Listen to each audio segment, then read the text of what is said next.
said she heard about what's going on. Oh yeah! He said she heard about what's going on. About what's going on.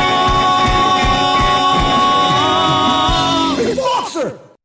Did you know that you can score 2 free gifts after purchasing a minimum of as little as $15 from these 2 amazing online stores? From these stores, you can find a wide array of products you're looking for, including beauty products, candle lanterns, and other candle products, desktop clocks, and indoor and outdoor furniture. From the 2 following stores, www.youravon.com/repstore/Steward Carter. That's www.youravon.com/repstore/STEWARDCARTER.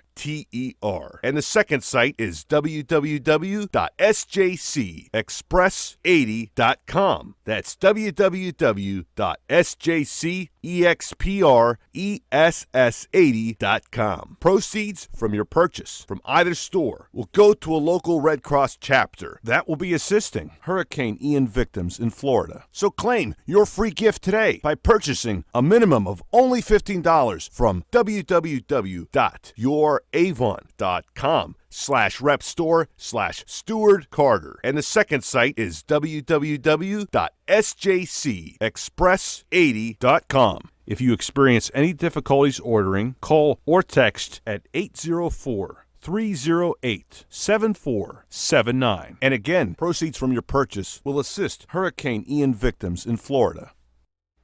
So you want to win some free merch from HeSaidSheHeard.com? It's real easy. Just go to our website, www.HeSaidSheHeard.com, and then click follow. If you don't have a Podbean account, no problem. It's free to sign up, and guess what?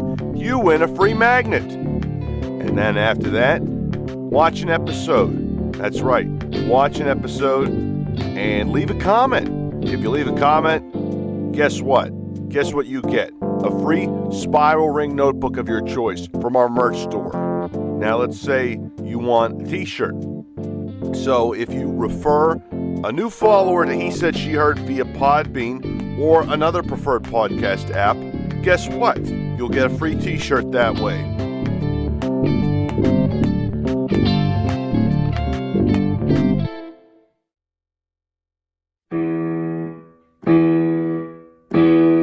Benvenuti al fantastico show He Said She Heard. Chi è l'ospite di oggi, Mike? Dominique Cordero. Oh, welcome to our show. Could you repeat the name, Mike? Dominique Cordero. Let's welcome our guest today. Hola, bienvenidos. Welcome to He Said, She Heard. He said, ella yo. Yo soy tu host, Mike Fox. ¿Cómo estás, mi gente? Now, the reason I'm speaking a little bit of Spanglish is because what a better way to introduce the guest here today on our show today.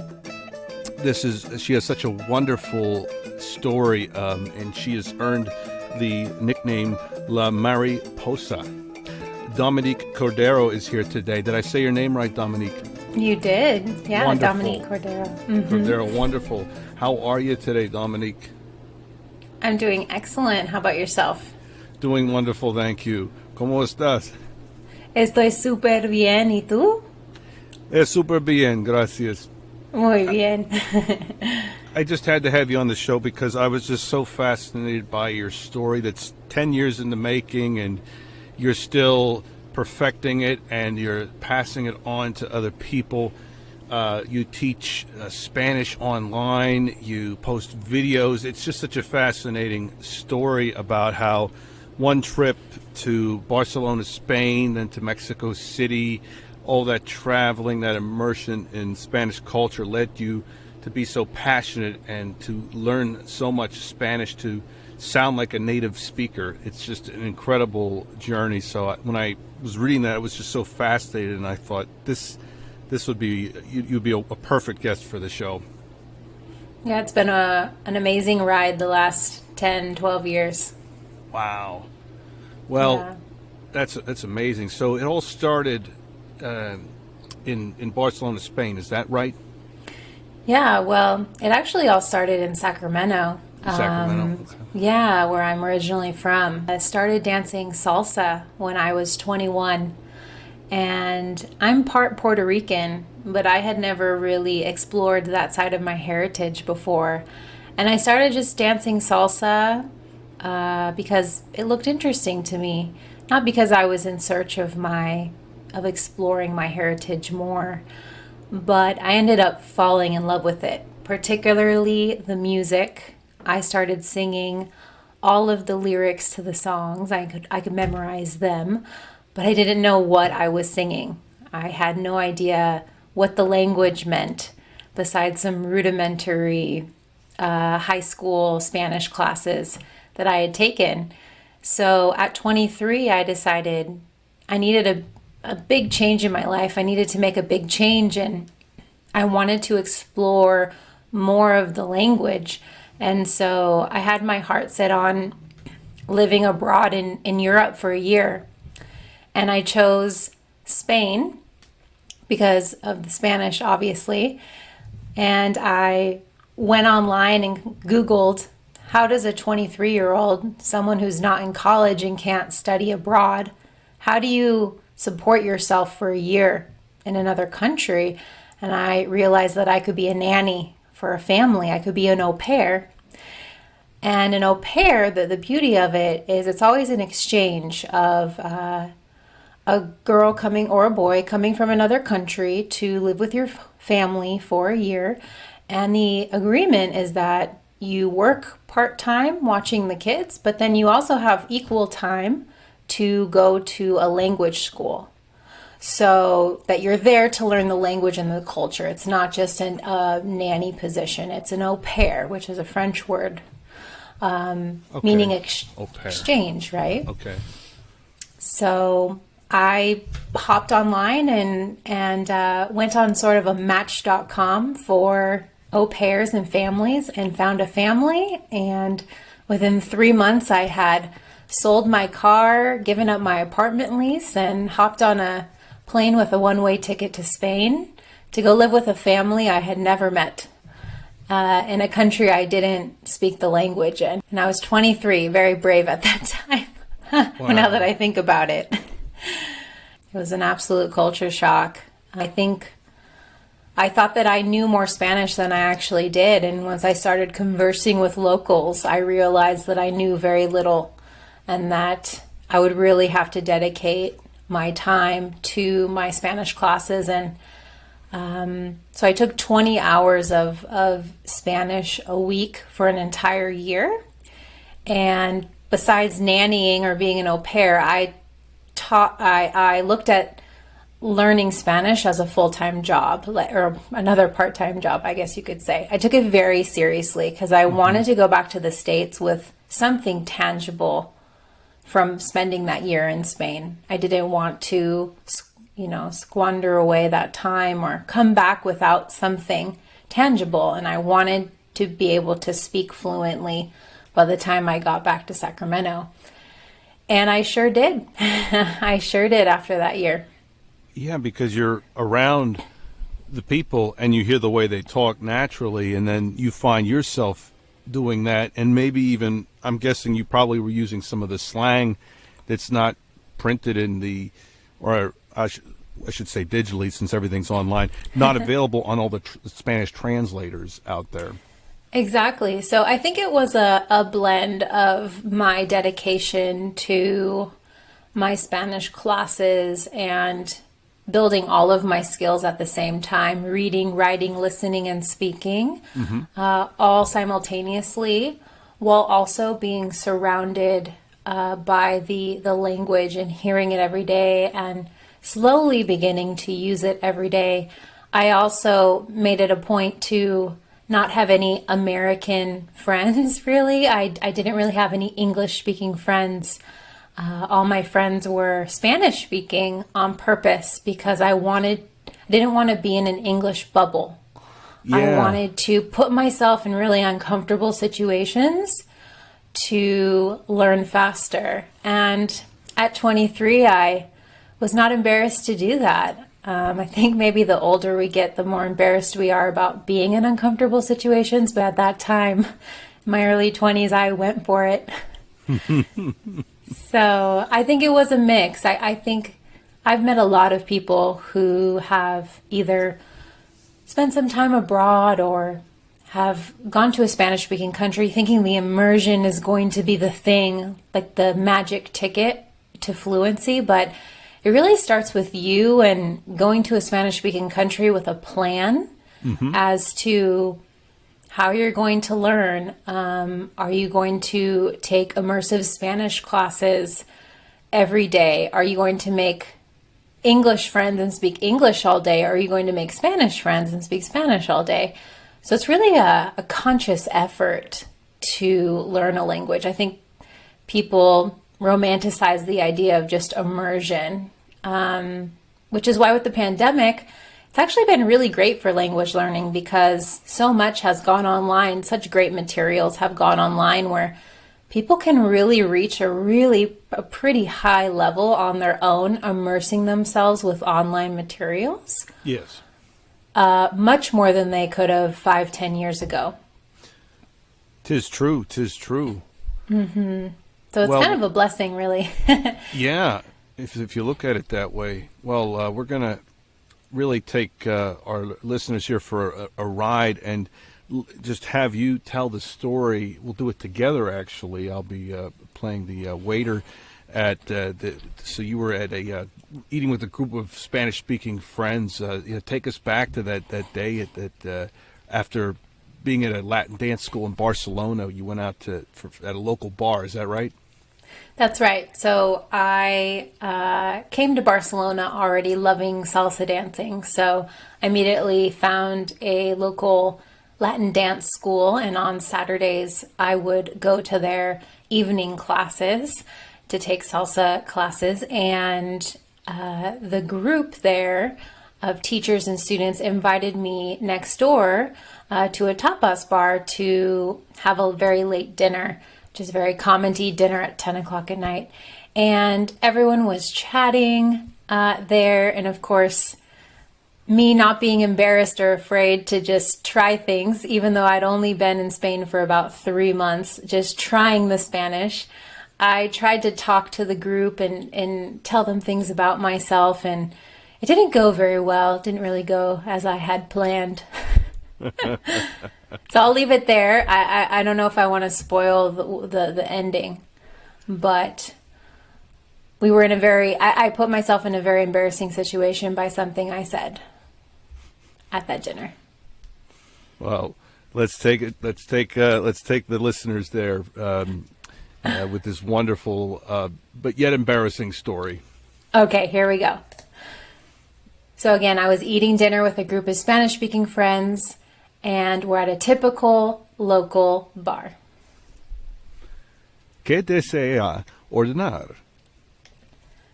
Tapas, tortillas de patata y pan con tomate. Ok. ¿Qué desea beber? Una cerveza estrella, por favor. Ok. Ya mismo. I was excited to have been invited to dinner as the only English speaker, but I had only been in Barcelona a few months and my Spanish was still very rudimentary. I was trying to tell the group at the end of how my Spanish classes were going, but I started fumbling over the words. The group listened on as I tried to formulate a few simple sentences until finally I sort of gave up. I put my hands over my face and said, "Estoy muy embarazada," thinking I was saying, "I'm really embarrassed."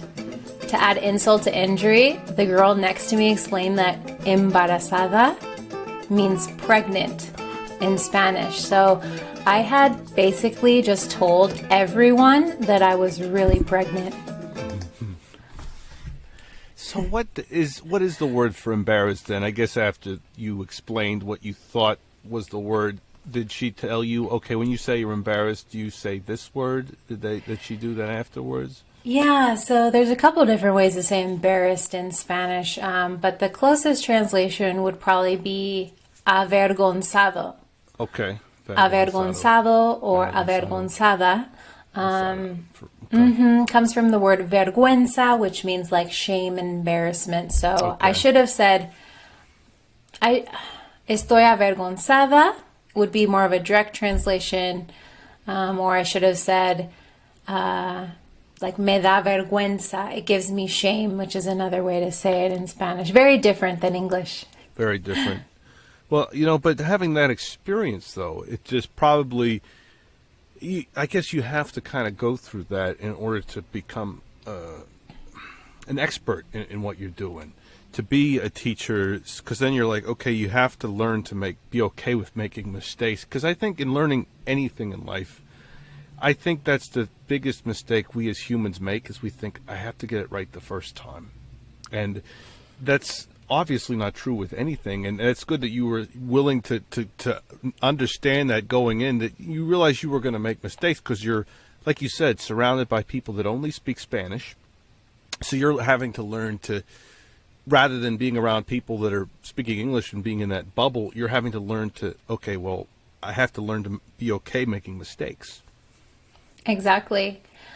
This is often difficult for adult learners to start speaking in any second language because of their fear of making mistakes. And they want to wait until their level is perfect before they start speaking. But unfortunately, that's not the way it works. If you think about how children learn languages, they spend 2, 3, 4 years babbling around and making sounds and making funny mistakes. And but they don't have vergüenza, they don't have embarrassment, they don't have shame for making those mistakes as kids. And so as adults, in some ways, we have to cut ourselves some slack, not take ourselves so seriously in terms of speaking our second language or third language, because it's going to be rough at first. It sure is. So my biggest advice for any adult language learner is to learn a good foundation of a few key structures in Spanish. Not really phrases. I mean, you don't want to sound like a parrot. You want to know how you're formulating the sentence, and so you can manipulate structures, which is why I think some base grammar is important in any language. But my advice is to get a good foundation of structures and vocabulary and start playing with those structures early on in spoken form. That doesn't mean you need to speak one-on-one with someone. You can actually practice speaking on your own. You can practice talking to yourself. You can speak into a recording device on your phone and hear yourself back. There's a lot of ways to practice without having to embarrass yourself in front of others in the beginning. In the beginning, yeah. And like, you don't have to go into a group of people, like you said. Because honestly, that's what I thought you were going to say. Because since that's how it started with you, but you're like, well, you can wait for that. You can like record yourself and just listen before you're ready, okay, to even go one-on-one. Because even at least with one-on-one, if it's someone that you trust, they're going to be like, oh, wait, no, you don't say it like that. They're not going to say it in a way where they feel like they're making fun of you. Because I remember on a show, I don't know if you've ever seen it, was called Sábado Gigante. It was on Univision. And the host, Don Francisco, used to have this American doctor come on, and he would...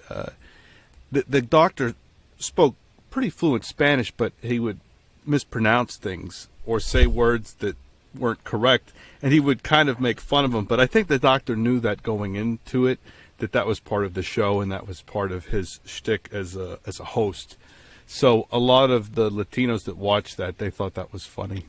I bet. Yeah, they're like, oh, listen to this guy speaking Spanish. But I thought, well, I know it was for a show, but I think what makes it hard, I guess, at least for me, is, and you've probably experienced this too, is native speakers, sometimes when they speak, it's very fast sometimes. So that might make it intimidating for people to want to learn. Do you think that that's often, especially with students that you start working with, do they often bring that to your attention, that they say, yeah, I feel intimidated because everybody's talking fast and I can't make out the Yeah, words. Spanish is one of the fastest spoken languages in the world. So my advice is to stick to one accent and Okay. hone in on that accent. So if you are going to be traveling mostly through Mexico, Yes.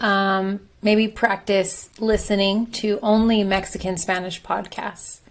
Okay. And listening is a passive skill, so is reading. So passive skills actually develop a lot faster than active skills, which is speaking and writing. Those are active skills. So your listening comprehension is something you can practice and improve on your own with podcasts, and there are a lot of resources out there to improve your listening. But I absolutely have students who have been studying Spanish for a long time, and they go out and hear it in the real world, and it sounds nothing like they're learning in their books. I can say the same thing about English students who I've met who are learning English in their books, and then they go into any American city and hear how we speak English. So, it's one of those things that you can warm yourself up to through podcasts. I think there are a lot of great high quality Spanish podcasts out there to expose yourself to that, but nothing's really going to beat being in the country for an extended period of time with the goal of improving your Spanish, right? Yes. So Especially with food, because that's in going to, because that's a big part of the culture is the food. So learning how people, when they're ordering a specific dish, something that's very very popular in that city that you're in, whether it's Barcelona, whether it's Mexico City, or if you're in the Dominican Republic, somewhere like Punta Cana, to know, okay, what do the natives usually order? So then you learning it to say it the way they do. And they might have a certain slang that maybe other Spanish speakers be like, well, what's that? Because that's one thing I've heard is that they call it by different names, the same food in different cultures. Exactly. No, that's Yeah. totally true. And the variations of vocabulary, I won't even call it dialects because they're really all speaking the same Spanish. It's really Yes. vocabulary variations are so extreme in Spanish speaking countries. There are at least 10 different ways to say straw, depending, Straw. like a drinking straw, Yes. depending on what country you're in. Okay. There are also words, I won't mention them now, but words that are very offensive in some countries and totally normal Innocent. part of yeah. vocabulary in others. So you're kind of treading dangerous ground there when you're traveling. You really have to double check some of the vocabulary that you're using because you might accidentally offend someone Right, unintentionally. unintentionally. Yeah, because it could mean something that's completely innocent over in a different country.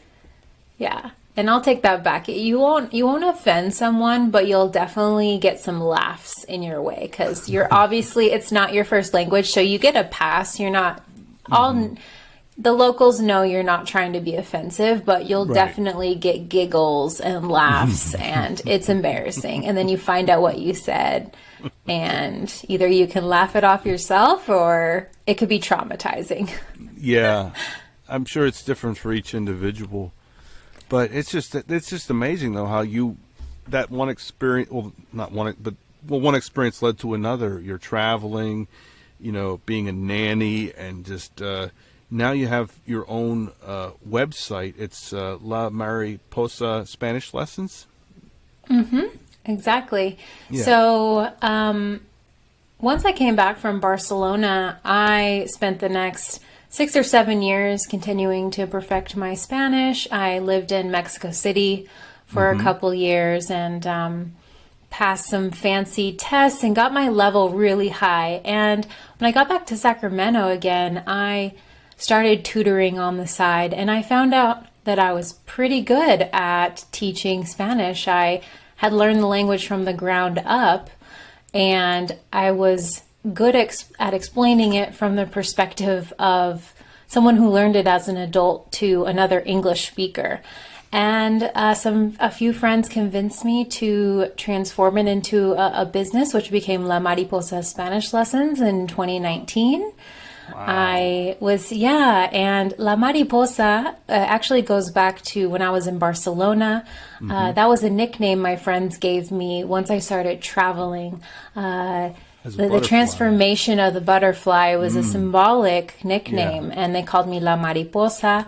At one point, I had a blog called La Mariposa Vagabunda, the vagabond butterfly, and I'd write about my travels. So the nickname has followed me, and it has a lot of meaning for me, but it's also that symbolicness of transformation that happens when you become fluent in another language. It's transformative. So in 2019, I started La Mariposa Spanish Lessons, basing that out of Sacramento, teaching mostly one-to-one lessons in person. The pandemic hit, and I moved the entire business online, which ended up really opening many opportunities for me to grow and offer more services to more people, offer my programs and courses.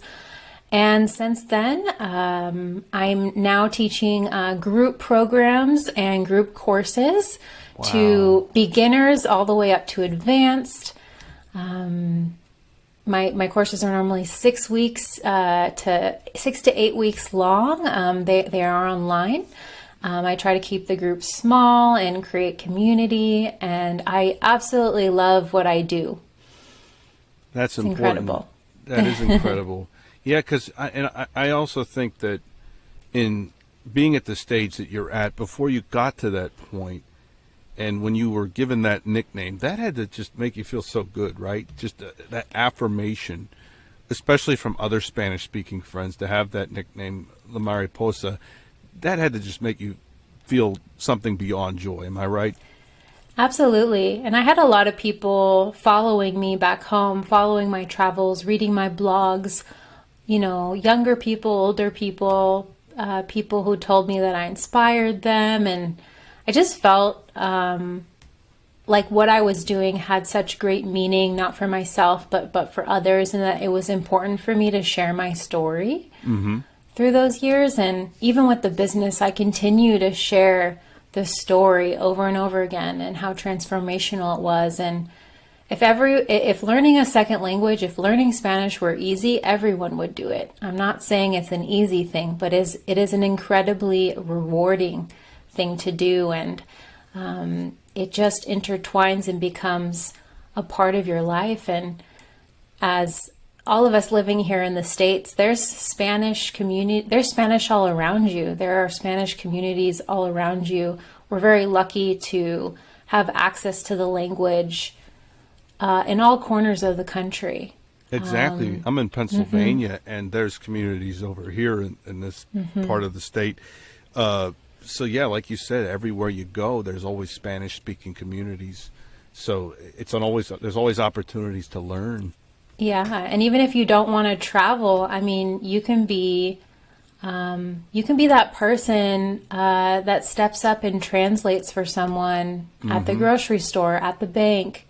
Can be a good Samaritan in your own community because you chose to learn another language. I think people think, well, I don't really have time or maybe the funds to travel the world with my Spanish, but there's so much impact you can make in your own backyard by learning Spanish in the States. So it's very important, in my opinion. Important. So what kind of programs are you offering that we should tell the listeners about through your website that you offer through La Mariposa Spanish Lessons? Yeah, so right now I'm working on a 3-part series. It's a basic series called Alas. Alas means wings in Spanish, so it goes with the Mariposa theme. Yeah. So you're growing your wings to fly. And I've already completed one of the courses, Alas Uno, which is a kind of a 6-module course that I offer online all year long. It's a self-paced Spanish course with my support within a Facebook group. But a couple times out of the year, I do offer a live version of the course where I take a live group through all 6 modules. So that's my A las Uno course, A las One. I'm currently finishing up the content for A las Dos, A las Dos, and that will be launching in a live format with me for 6 weeks. That'll be launching in early January. So if you're interested in kind of jump starting with the Spanish basics, it's very easy to jump into the A las Dos. A las Uno is more of a review for people who maybe took it in high school and college, which the majority of the people who start with me have seen a little bit of Spanish in their life. So you can totally jump into A las Dos.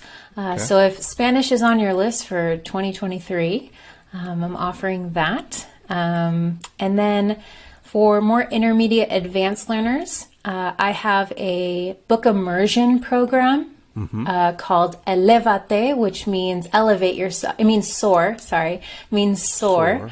Yes, Elevate. And and it's where we take a book in Spanish, a chapter book in Spanish, and we read it over about 7 weeks. And I give students writing assignments and personal connection questions. We go over vocabulary and grammar. It's a much more deep dive into learning, not just a book club, which is why I call it a book immersion program. So I offer that book immersion program probably 4 times a year with a different book. Okay. And then of course one-to-one lessons with me as well. I tend to work with high basic and low intermediate students all the way up to advanced, where we really focus on specific topics in Spanish that they're struggling with one-to-one. Wow. And where can people find you? I'll of course include all this in the show notes as well. Absolutely. My website is www.lamariposaspanishlessons.com.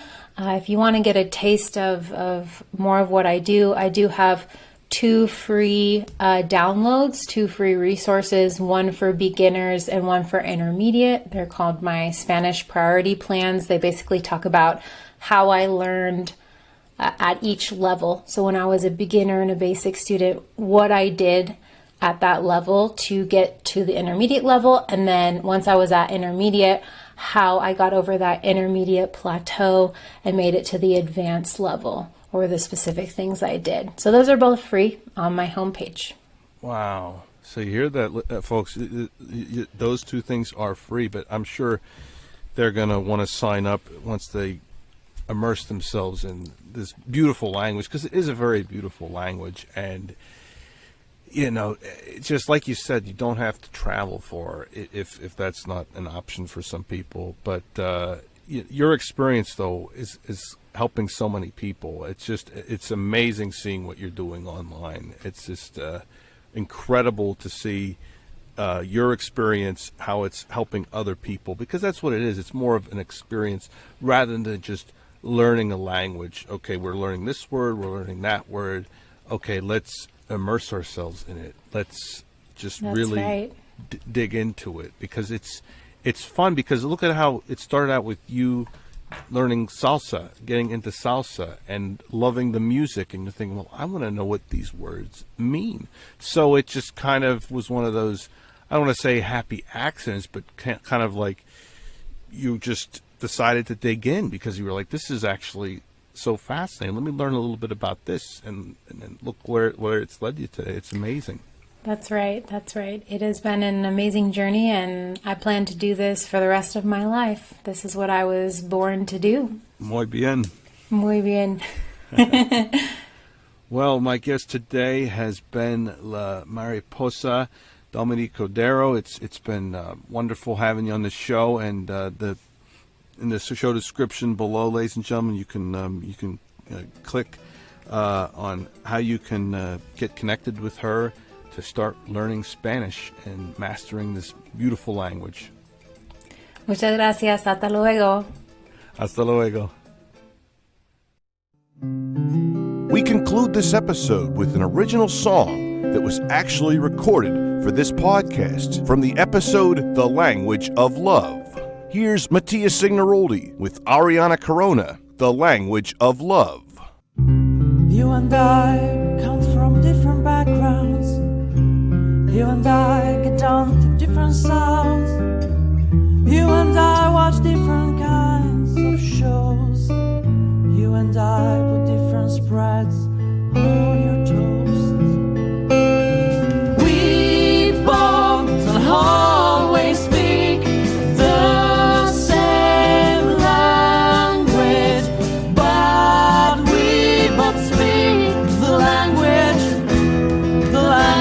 of love. We both don't always speak the same language, but we both speak the language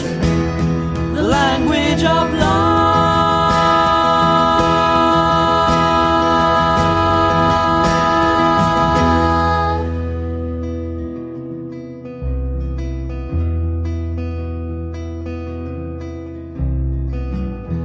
You and I don't enjoy the same kinds of smells. That doesn't mean your perfume smells like hell.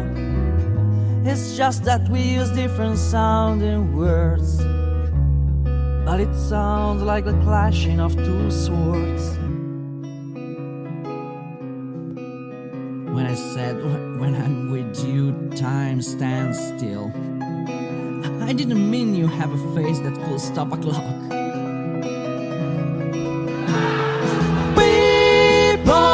That always speak the same language, but we both speak the language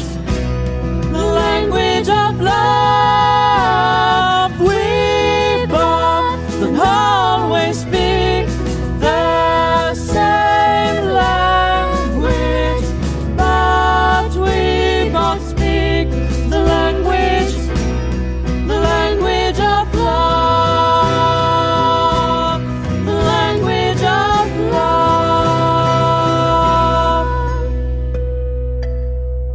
Oh, look, Sheila. Roberto's giving Aurora a basil. I know. I think those songs are dedicated to us. Grazie. Thank you. La musica era preciosa. Sí, se terminó la música.